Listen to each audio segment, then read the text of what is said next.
भारत निवडणूक आयोग आणि मुख्य निवडणूक अधिकारी यांच्या निर्देशानुसार राज्यातील सर्व जिल्ह्यातील विधानसभा मतदारसंघात 1 जानेवारी 2024 या अर्हता दिनांकावर आधारित छायाचित्रांसह मतदार यादीचा विशेष संक्षिप्त पुनरीक्षण कार्यक्रमाअंतर्गत सुधारित कार्यक्रमांचं वेळापत्रक जाहीर करण्यात आले.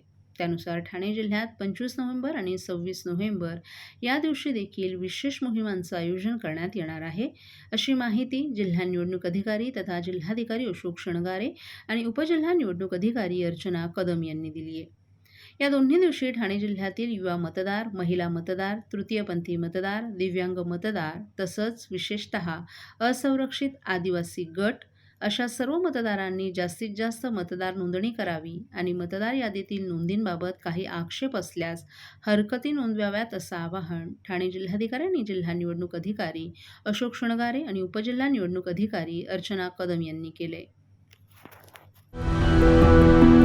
मैं घर घर जाके काम करती हूँ। मेरे हस्बैंड ऐसी बेलदारी मजदूरी करते हैं।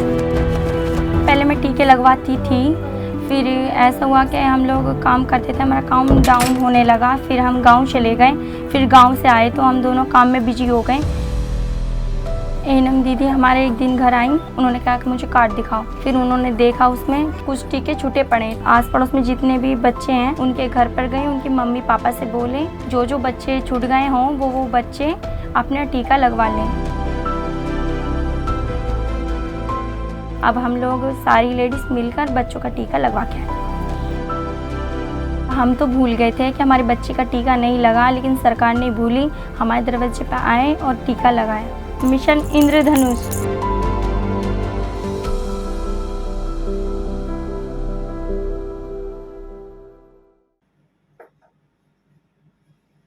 हवेची गुणवत्ता राखण्यासाठी ठाणे महापालिकेनं जारी केली मार्गदर्शक तत्त्व. मुंबईच्या तुलनेत ठाण्यातील हवेची गुणवत्ता चांगली असली तरी देखील प्रदूषण वाढू नये आणि हवेची गुणवत्ता राखण्यासाठी ठाणे महापालिकेनं मार्गदर्शक तत्त्व जारी केली आहेत. त्यानुसार अनधिकृत बांधकामं रोखण्याबरोबरच भरारी पथकांची स्थापना, रस्त्यावरची धूळ, बांधकामाच्या ठिकाणी उडणारा धुरळा, वाहनांमुळे होणारं प्रदूषण, बांधकाम साहित्याची वाहतूक या सर्व गोष्टींकडे लक्ष देण्याच्या सूचना महापालिकेचे आयुक्त अभिजित बांगर यांनी दिल्या आहेत. त्यासाठी प्रभाग स्तरावर सहाय्यक आयुक्तांवर जबाबदारी सोपवण्यात आली आहे. दिवाळीच्या काळात सायंकाळी 7 ते रात्री 10 वाजेपर्यंत फटाके फोडावेत असंही सांगण्यात आले. त्यातही थंडी वाजली तरी शेकोट्या पेटवू नका असं आवाहन पालिकेनं केलं आहे. रस्त्यावरची धूळ, बांधकाम स्थळी उडणारा धुरळा, वाहनांमुळे होणारं प्रदूषण, बांधकाम साहित्याची वाहतूक या सर्व गोष्टींकडे काळजीपूर्वक लक्ष ठेवावं, त्यासाठी कृती दल तयार करण्यात यावं असंही आयुक्तांनी स्पष्ट केलंय. स्मशानभूमीवर विद्युतदाहिनी किंवा गॅस शवदाहिनीचा वापर प्राधान्यानं होईल यासाठी प्रयत्न करावा असंही त्यांनी सांगितले. हवेची गुणवत्ता खालावण्यास कारणीभूत असलेले घटक निश्चित करून त्यावर निर्बंध आणण्यासाठी भरारी पथकांची नियुक्ती करण्याचे निर्देशही त्यांनी दिले आहेत. प्रत्येक लहान मोठ्या बांधकाम साईटची पथकामार्फत पाहणी करून त्यांच्याकडून मार्गदर्शक तत्त्वांच्या पालनाची लेखी हमी घेण्याची जबाबदारी शहर विकास विभागांवर देण्यात आली आहे.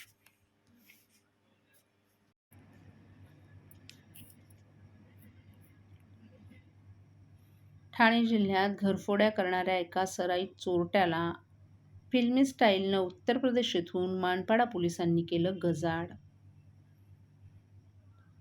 जिल्ह्यात घरफोड्या करत धुमाकूळ घालणाऱ्या एका हाय प्रोफाईल सराईत चोरट्याला मानपाडा पोलिसांनी उत्तर प्रदेश येथून फिल्मी स्टाईलनं बेड्या ठोकल्यात.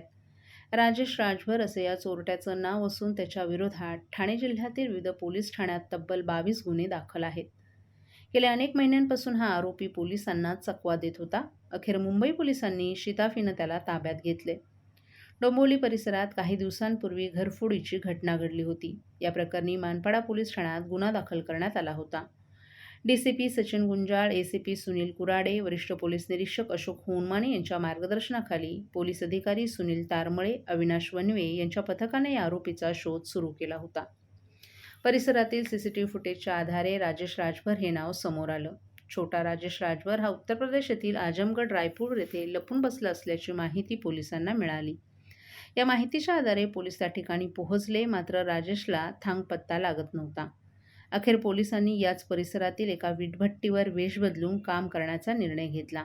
याच दरम्यान 2 दिवसानंतर अखेर राजेशचा ठाव ठिकाणा मिळाल्यानंतर पोलिसांनी तात्काळ सापळा रचत बेड्या ठोकल्यामुळे मूळचा उत्तर प्रदेशचा असलेला राजेश राजभर हा अंबरनाथमध्ये राहिला होता. बंद घरांची रेकी करत तो घरफोडी करायचा. चोरी केल्यानंतर चोरीतून मिळालेले पैसे घेऊन तो उत्तर प्रदेशला पळून जात होता. राजेशनं चोरीतून मिळालेल्या पैशांमधून आपल्या मूळ गावी आलिशान बंगला बांधला होता. तसंच महागड्या दुचाक्या देखील त्यांनी खरेदी केल्या होत्या. या चोरीच्या पैशातून राजेश हायफाय लाईफही जगत होता. राजेशच्या विरोधात मानपाडा, महात्मा फुले, पनवेल, अर्नाळा, सागरी पोलीस ठाणे, अंबरनाथ, कोळशेवाडी, बदलापूर, शिवाजीनगर, डोंबिवली, कल्याण तालुका शिरवळ पोलीस ठाण्यात तब्बल 22 गुन्हे दाखल आहेत. पोलिसांनी 21,26,000चे दागिने या आरोपीकडून हस्तगत केले असून आणखीन काही गुन्ह्यांची उकल होण्याची शक्यता असून पोलीस या प्रकरणी पुढील तपास करत आहेत.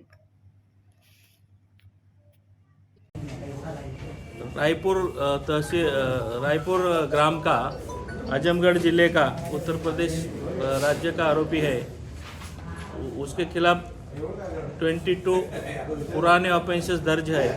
अभी उसको पकड़ने के बाद यूपी में जाके विट भट्टी पे रुक के हमारा स्टाफ विट भट्टी पे रुक के उसको मोटरसाइकिल पे जाते हुए रेड हैंड पकड़ के लाने के बाद लगभग 21,26,600 रुपीज़ का सोना रिकवर किया है।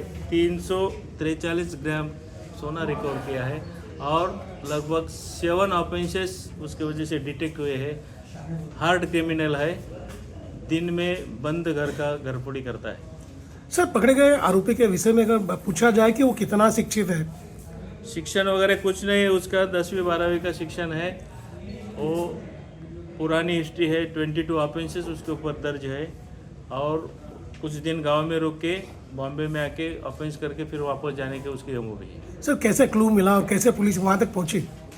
उसको बहुत 2-3 महीने से Navi Mumbai police, Mira Bhayandar police, Mumbai police पीछे पड़ी थी, लेकिन हमारे मनपाड़े की टीम को कामयाबी मिली है।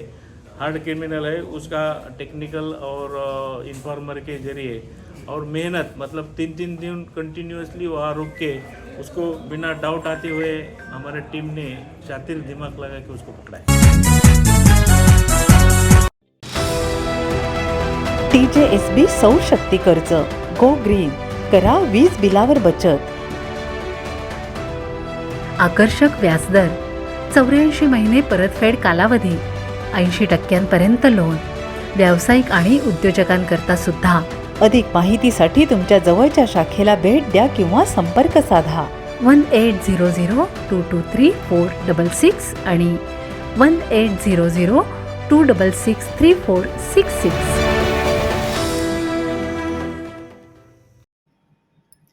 सरकारी, निमसरकारी, जिल्हा परिषद, शिक्षक, शिक्षकेतर कर्मचाऱ्यांचा माझे कुटुंब माझी पेन्शन तसंच इतर जिव्हाळ्यांच्या मागणीसाठी सहकुटुंब धडक मोर्चा. सरकारी, निमसरकारी, जिल्हा परिषद, शिक्षक, शिक्षकेतर कर्मचारी, नगरपालिका, नगरपरिषद कर्मचारी समन्वय समिती महाराष्ट्र राज्याच्या वतीनं मुख्यमंत्र्यांना निवेदन देण्यात आले. माझे कुटुंब माझी पेन्शन आणि इतर मागण्यांकडे शासनाचं लक्ष वेधण्याकरिता कर्मचारी शिक्षकांनी हे निवेदन दिले. सरकारी कर्मचारी आणि शिक्षक यांचं उद्ध्वस्त होणारं भवितव्य सावरणं हे सर्वस्वी सरकारच्या हाती आहे. नवीन पेन्शन योजनेमुळे गेली 17 वर्ष राज्यातील कर्मचारी शिक्षक नाडले गेलेत. सेवानिवृत्तीनंतर त्यांचे भविष्यच उद्ध्वस्त झाले. त्यामुळे जुनी पेन्शन योजना सर्वांना लागू करावी अशी प्रधान मागणी तसंच इतर 17 प्रलंबित मागण्यांसाठी 14 मार्च 2023 पासून 20 मार्च 2023 पर्यंत कर्मचारी शिक्षकांच्या संप आंदोलनानं उभा महाराष्ट्र दणाणून सोडला होता. न्याय हक्कासाठी झगडणाऱ्या कर्मचारी शिक्षकांच्या एकजुटीचा सन्मान ठेवण्याकरिता 20 मार्च 2023 रोजी सुकाणू समिती प्रतिनिधींसह गंभीरपणे मुख्यमंत्र्यांनी चर्चा केली होती आणि मागण्यांच्या पूर्ततेची खुल्या मनानं निसंदिग्ध आश्वासनंही दिली आहेत. या आश्वासनावर निर्भर राहून संप स्थगितीचा निर्णय घेतला गेला. मात्र राज्याच्या प्रामाणिक मुख्यमंत्र्यांचाही मान ठेवला गेला. सुमारे 6 महिन्यांचा कालावधी याला उलटून गेलाय. जुनी पेन्शन संदर्भात अभ्यास करणाऱ्या समितीनं मुदतवाढ घेऊन आता या समितीचा अहवाल तयार झाला असावा, परंतु याबाबत शासनानं अद्याप अधिकृतपणे अहवालासंदर्भातील भाष्य टाळून मौन राखण्याचं धोरण स्वीकारल्याचंच दिसून येतंय. ही बाब अनाकलनीय आहे. इतर 17 मागण्यांबाबत मुख्य सचिव पातळीवरील चर्चा देखील अद्याप टाळण्यात आली आहे. मधल्या कालावधीत शासनाच्या विविध विभागात कंत्राटी तत्वावर भरती करण्याचं धोरण आश्चर्यकारकरित्या जाहीर करण्यात आलं. 353 बाबत कर्मचारी अधिकारी यांना बाधक ठरणारी सुधारणा करण्यात आली आहे. शैक्षणिक क्षेत्राचं खाजगीकरण करण्याचा इरादा दिसून येत असून आरोग्य सेवेबाबत देखील मनुष्यबळाचा कमालीचा तुटवडा दिसून येतोय. त्यामुळे राज्यभरातील सरकारी कर्मचारी शिक्षकांच्या मनस्वी संतापात भरच पडली आहे. मार्च 2023 मधील संप आंदोलनाच्या पार्श्वभूमीवर राज्य शासनानं दिलेली आश्वासनं पाळली गेली नाहीत. तसंच वाढलेल्या अनेक जाचक समस्यांमुळे कर्मचारी शिक्षकांवर होत असलेल्या अन्यायात भरच पडली आहे. त्यामुळे राज्यातील 17 लाख कुटुंब साप्रत्य सरकारच्या कारभारावर नाराज आहेत. दिलेल्या आश्वासनांची शीघ्रगतीनं पूर्तता नाही झाली तर लोकक्षोभ कमालीचा वाढू शकतो. हा क्षोभ व्यक्त करण्यासाठी 14 डिसेंबर 2023 पासून राज्यातील 17 लाख कर्मचारी शिक्षक बेमुदत संपावर जातील अशी घोषणा राज्यातील सर्व जिल्हा मुख्यालयांच्या तालुका मुख्यालयाच्या ठिकाणी आज जमलेल्या सहकुटुंब जमावासमोर करण्यात आली आहे. सर्व प्रलंबित मागण्यांबाबत तात्काळ ठोस निर्णय घेऊन हा संघर्ष टाळता येईल असं कर्मचाऱ्यांनी सांगितलं. साहेब काय सांगाल या ठिकाणी आंदोलन करत आपल्याला माहितीच आहे की आपण दिनांक 14 मार्च ते 20 मार्च या दरम्यान संप केलेला होता. त्या संपाच्या वेळेला आपले आदरणीय मुख्यमंत्री महोदयांनी आम्हाला लेखी आश्वासन दिलेलं होतं. त्या लेखी आश्वासनाची पूर्तता न केल्यामुळं नाईलाजास्तव आज संपूर्ण महाराष्ट्रभर माझे कुटुंब माझी पेन्शन या कार्यक्रमाखाली संपूर्ण राज्यभर म्हणजे तहसील कार्यालय आणि जिल्हाधिकारी कार्यालयावर मोर्चाचं आयोजन केलेलं आहे आणि